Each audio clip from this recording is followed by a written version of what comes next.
he gets hired, like what are some of the first thing he does? Because like was he like the same dude in New York, like as the assistant? Like was he right away like he already had his kind of his rules, his personality, his how he's going to coach and the hard nose thing? Yeah, that's a great question there, Matt. In fact, when he got to New York, um, he was bringing a college mentality to pro football.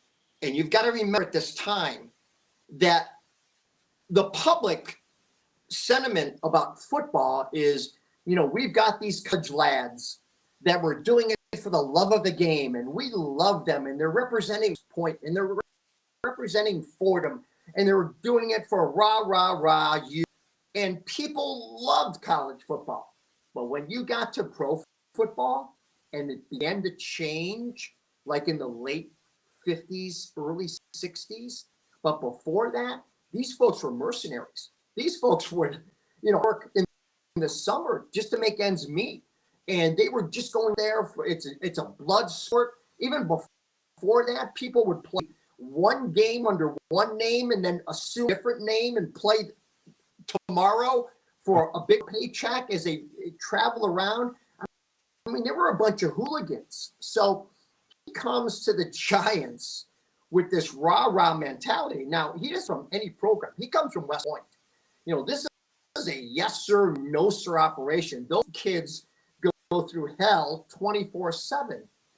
So he kind of fit his very structured, very loud, very authoritative coach. He gets to New York, and the players are laughing at him, and it is not working.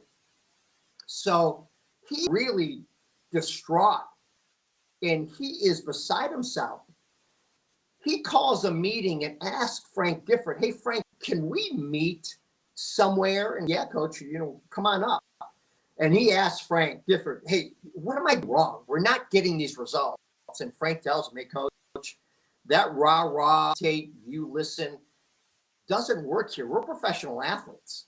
We get paid." And that was the turning point for him. He began to understand that he had to back it down. And really, if he wanted, he had to teach it. And he had to understand that these people were really professional athletes and some of the world. And he had to understand, he had to change tactics, not get louder and not be meaner. And that really changed his approach.